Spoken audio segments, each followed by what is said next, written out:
नमस्कार मु ज्योत्सनारायणी पट्टनायक आम गंजाम पुलिसर प्राइमरी टीचर आम बर्तमान आसिक जटन रहीचु यही रहा समय भितर मोर बेले बेले अंटा पेन हुए असह्य हुए किंतु ए 2 मास होगला मत जो प्रकार पेन होता से भगवान जानती जी कष्ट मु पाई देखिए रुए पेसेंट टी आमर 57 इयर फीमेल पेसेंट गंजाम आसते ओपीडी मत देखी तो दीर्घ दिन धरी बैक पेन होता बैक पेन गोल को भी जाऊला तो लेफ्ट साइड सीवियर पेन होता जमा छिड़ा हो पारे चलाचल असुविधा सिटिंग रे प्रॉब्लम दीर्घ 2 इयर्स बोझा को हजबैंड सब बुझाबुझी कले काशीनाथ स्वाई सार पाख मत कहले जावाई देखिले मोर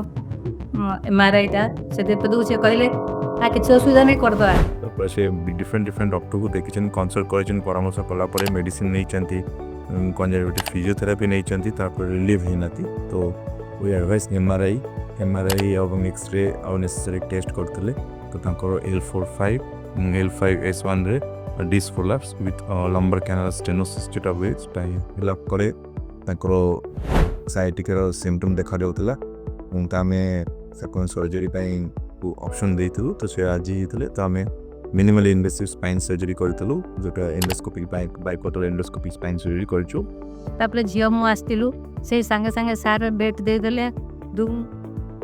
ये नबा पे सब सिट साट पटले एको द्वारा शारीरिक मानसिक आर्थिक सब प्रकार मु सहायता पाइला पर मते लागिला वर्तमान मु वो जो प्रकार कष्ट होतला मो अनुभव करछि एबे पूरा एवं यही सर्जरी खाली आम डिकम्प्रेशन सर्जरी करनु ताकू स्क्रू एवं केस देकी आम फ्यूजन भी करूँ तो एकाथर ताकू आम डिकम्प्रेशन कर फ्यूजन भी करदेव सेम सिटिंग रे ओपन सर्जरी ठारू ये बेटर सर्जरी कहीं आम मसल डैमेज बहुत कम है कटाकटी बहुत छोट कणा कराई छोट छोट 2टा कणा कर सर्जरी कराई किंतु आम जब ओपन सर्जरी करते बहुत स्ट्रक्चर सब पता होता फिजियोथेरापी बहुत लंबा चली था रिहाबिलिटेशन प्रोसेस बहुत देरी ही था तो एबे से आराम से डे 1 रो चली पारुचंती एवं तळे ही बस स्टार्ट कर देलेनी तो डिस्चार्ज भी हेइ छिन आराम से रिहेबिलिटेशन प्रोसेस भी बहुत इजी हेइ छि। काशीनाथ स्वाई ऑपरेशन कले किसी जंत्रणा नहीं एकदम गोटे दिन भितर आम उठा कर देले से सार विशेष